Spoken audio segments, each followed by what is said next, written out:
Hello everyone, welcome back to my channel. Today's video is going to be a fun one because we are going to be rating celebrity slash influencer brands. I did this with brands at Sephora and I had a really lovely time filming it. I love just kind of like gossiping about brands. If you're interested in watching that video, I'll link it in the cards up above. There were a couple celebrity brands that I didn't include in this video because I already mentioned them in the last video. So I think there was Fenty and Rare Beauty that I mentioned in the last video, so I'm not going to talk about them twice. So there will be a couple of brands missing, but if you go back to my last video, again, I'll link it in the cards, you can see if the brand is in that video. And if not, leave it in the comments down below and maybe I'll do it next time because there are always new brands to talk about. Maybe I'll do like rating clean beauty brands next. I feel like that one will be kind of fun because that's kind of the trend right now is clean beauty. Okay, so without further ado, I'm just going to scooch over so I can put my little tier ranking thing here. So I'm going to use the same ranking system as I did last time. At the top of the food chain, we have actually great. Then we have some hits, some misses. Then we have meh. Then we have thanks but no thanks, and then at the very bottom we have I'd rather burn my money. Last time there weren't any I'd rather burn my money brands, but this time I know for a fact that there will be some in that category. Okay, so let's just get into everything. So the first brand that I have on this list, we're starting off a little controversial, if you will. The first one is Jaclyn Cosmetics. Ooh, I would definitely put her definitely in the bottom two, honestly. I don't think that she's done a good job at all with her brand, if I'm being honest. I think that she's very behind on trends. I also think that she's completely disregarded people of color and provided very few, if any, options for them, especially with the awful bronzer situation that just happened. Like, it's ridiculous and she should know better. And for someone who's worked on this brand for however long, I know she said when she launched her first set of lipsticks that she'd been working on this for like 5 years. For someone who has been working on the perfect brand for that long, I just don't think that she's doing a great job, honestly. I'm gonna put her in thanks but no thanks. I'm not sure if I'd rather burn my money. I wouldn't be surprised if I would. I don't want any of her products, so like thanks but no thanks. But if I could choose between losing my money and not having any Jaclyn products or having Jaclyn products, I'd probably still take the products. So yes, I think she's gonna go in thanks but no thanks. I don't think I'll ever purchase from her. It seems like all she's doing is releasing highlighters in many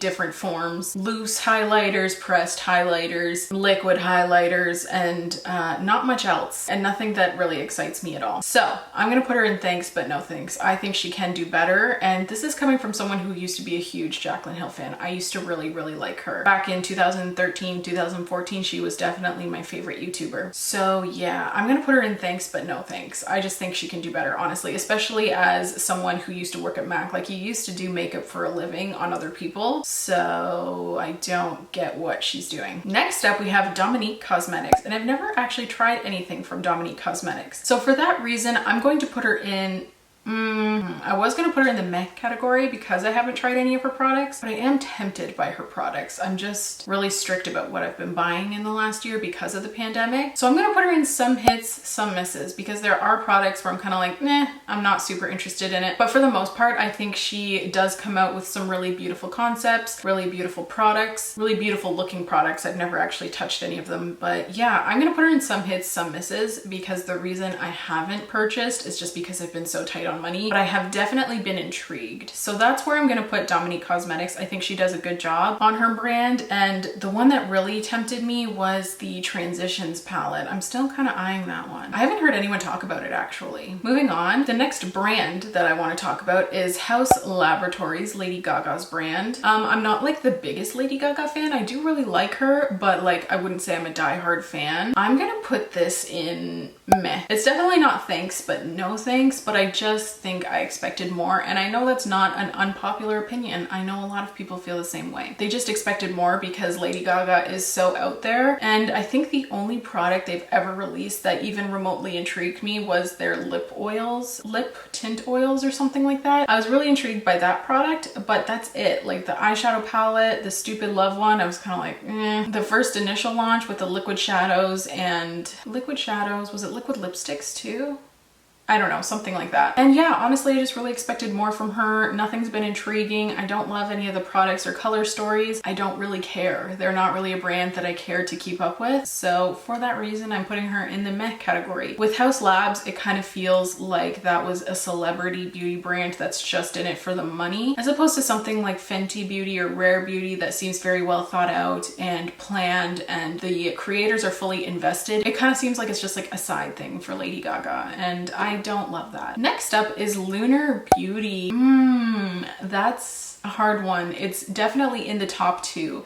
Actually great or some hits and some misses, which is saying a lot for a brand that I've never actually tried. I've been tempted so many times. I've added their products to my cart so many times, and I just can't bring myself to pull the trigger. Honestly, I think that is just mostly because, again, money's been so tight, but like the last year, almost every eyeshadow palette that Lunar Beauty's put out, I've been really excited for. The lashes look really nice. Those highlighters are so beautiful with like the opalescent packaging. Oh, I really want to try his lip glosses. Manny does a really good job. He does a really good job with theming, and he creates some really beautiful color stories and concepts. So for that reason, I'm going to put it in some hits, some misses, because I do recall a more recent eyeshadow palette that I wasn't a huge fan of. But again, I just think that he does a really good job, like really, really good job. Definitely one of the top influencer brands that I want to try, but just haven't gotten around to yet. So maybe my opinion would change if I actually tested out their products, but I've heard such good things that I can't see it really swaying my opinion too much. And I just feel like Manny puts a lot of effort into his brand, and that's not something that I say lightly, because honestly, Manny was never my favorite influencer. I've never watched him. I don't know why. When he was really popular, I just got the fakest vibe from him. So I wasn't really into him as an influencer, but as a brand owner, I really think he's done a great job and definitely would be interested in supporting him. I just haven't gotten around to it yet. So that's why he's going to be put in some hits, some misses. Next up, I have Totty Beauty. This one's kind of hard because she's literally only had 2 product launches. I do have the Totty Beauty palette. I should do a video on that palette. I never feature it because I keep it in my kit, which honestly, I'm not sure if I'm going to keep it in my kit for much longer. It's just a little too big, and I don't use the pressed glitters very often. I think I've used them like twice. I'm going to put it in the some hits, some misses category. I do like the eyeshadow palette. The only thing is the berry shade. I think it's the Poet column. A couple of the formulas aren't my favorite, so I'm going to put it in meh.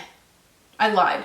Yes, I think I originally said some hits, some misses. I'm gonna go with meh because I'm not in love with the eyeshadow palette, and I'm definitely not into the Blendiful. I don't know why, I don't really think it's like a product for me personally. That being said, I have never tried it, but I'm also not really intrigued to try it. That being said, I am looking forward to what the brand comes out with in the future. It's just she hasn't launched anything for so long that I just am not really excited about the brand. So I'm gonna put them in the meh category for now. That could definitely change in the future. It's just not a brand that I'm excited about, and that could be because of how long it's been since they've launched anything. Ooh, this one's interesting. Next up, Kylie Cosmetics. I know a lot of people don't like Kylie Cosmetics, and honestly, I have a few reasons why I shouldn't like Kylie Cosmetics. I'm not gonna get into that in this video, but I still like it. Ugh, I'm so upset at myself. Why am I like this? I am gonna put her in some hits, some misses. There have definitely been some misses, but as a whole, I think I've liked almost every Kylie Cosmetics product that I've tried. They're not like outstanding, but they're pretty solid in my opinion. The only thing is I feel like her eyeshadow palettes are a little bit redundant, and the color stories. Do I think the brand would be nearly as successful if it wasn't Kylie Jenner's brand? No, absolutely not. But I don't think that that makes the products like crappy. You know what I mean? I just think that they're pretty good, not the best that I've ever tried, and I do enjoy some of the concepts. Like I think she did a really good job with that Grinch collection. I'm trying to think of what else, because she hasn't launched a collection in a while. I know like the whole pandemic really screwed up a lot of things for makeup brands, but I think she does a good job, especially with her packaging. She does an amazing job at that for sure. So yeah, I'm gonna put her in some hits, some misses, even though that's probably a controversial opinion because I know a lot of people don't like the brand. Do I think that Kylie Cosmetics was a bit overrated? Honestly, yeah. Especially before, she used to get like a lot of hype for her products, and again, they're not bad, but they didn't really deserve all of the hype, if that makes sense. But I still like them, and I still look forward to what she's gonna put out, especially with her new rebrand. So I'm gonna put her in some hits, some misses. And to go along with that, we have KKW Beauty. I'm going to put her in meh. I think every single collection looks the same, and I think it's really frustrating because I would really like to see something interesting from Kim. I don't know. It's all neutrals all the time, and it's a little bit frustrating. That being said, I think she puts out some really beautiful shades of nude, especially for lips. But I do think some things are a little bit of a scam, like the whole eye contour duos. Like, it's just an eyeshadow duo. Like, stop trying to brand it as something else. As well as her first launch, those little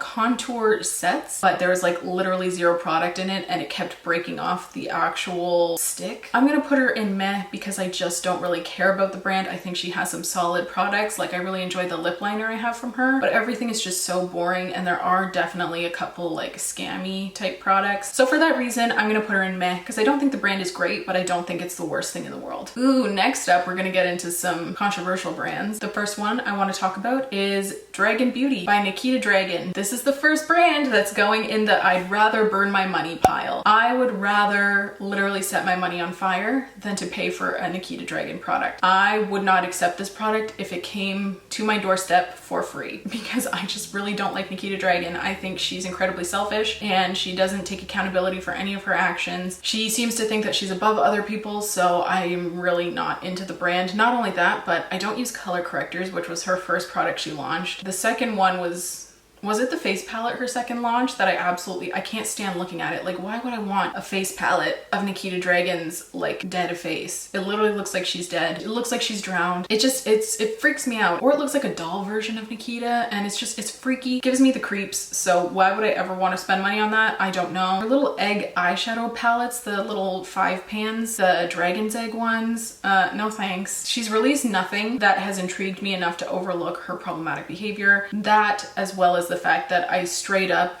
dislike the majority of her products. I don't think I have seen any where I'm like, yeah, that looks nice, and yeah, that's something I'd be interested in. Not once. Next up, we have Jeffree Star Cosmetics. We're going for round 2. I'd rather burn my money. I hate that man. I've never ever supported him, and that is like my biggest flex in life. I don't have a lot going for me, but I can say that I've never supported Jeffree Star Cosmetics, So yeah, they're going in the I'd rather burn my money pile. I just don't think he's a good person. I don't think he's changed. I don't think he's capable of change. I'm not gonna lie. I used to love Shane Dawson, so I almost bought the Conspiracy palette, and boy oh boy, I'm so happy I didn't, because at the end of the day I knew Jeffree Star was still getting a large chunk of that money, and I just refused to support him no matter how much I love Shane. Loved Shane, let me make that clear. Definitely would rather burn my money. He does come up with some interesting concepts. He does come out with some interesting products, but again, nothing interesting enough to justify his behavior and the way he treats people. So yeah, I'd rather burn my money than have him take any of it. I think that's all I want to say about that brand. There's just nothing that I would want to purchase. So yeah. The next one I want to talk about is Florence by Mills. I'm gonna put her in the thanks but no thanks category. I feel like this is a brand where very little effort went into it. I really like the packaging, but that's about it. Maybe it's because it's not my demographic. It seems like it's supposed to be marketed towards like teens, but it is a little bit of a higher price tag for teen makeup, so I'm not really sure, because I am a young adult, so like maybe teenish young adult would be the demographic, but I'm just personally not interested. I can't see myself wearing literally any of her products. It's a little bit expensive, and it just seems like she just kind of put it out, she released the products, and then like kind of never talked about it again, and I feel like they don't really release a whole lot. So yeah, I'm gonna put her in the thanks but no thanks category, because if there's going to be a celebrity makeup brand,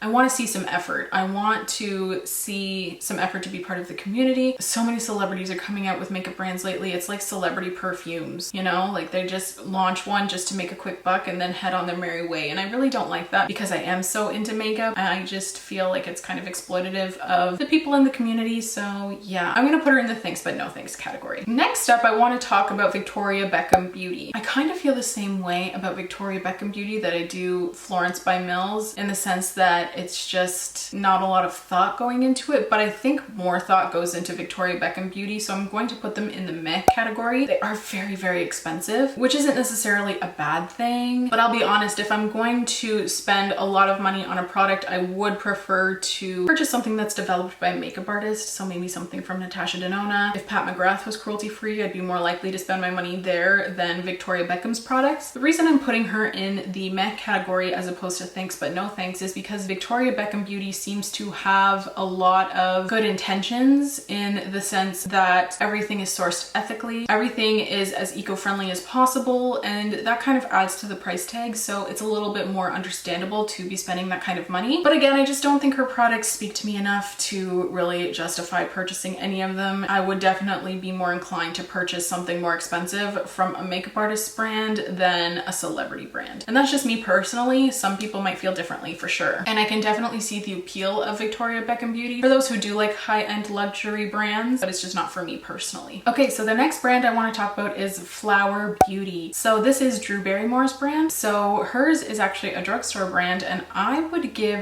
this brand, I feel like I haven't tried enough to put them in the actually great category, so I'm gonna go some hits, some misses. I've tried their lipstick. The brand isn't readily available in Canada, so I've had to go south of the border to purchase Flower Beauty, but I have tried a couple things. One thing I didn't like, there was the liquid eyeshadow that I didn't like, but I purchased one of her lipsticks and loved it. I really want to try one of those liquid blushes that they have. There's a lot of things that really intrigue me from Flower Beauty. I just can't get my hands on them being in Canada, and I think the price point really does help because it makes me want to try these things. But yeah, just the fact that they're not readily available in Canada is a little bit frustrating, and that's why I'm not putting her in the actually great category. I just haven't tried enough from them, and that's because it's not that accessible here. Next up, I want to talk about One Size Beauty. This is Patrick Starr's brand. I don't think I'd rather burn my money. I don't think so.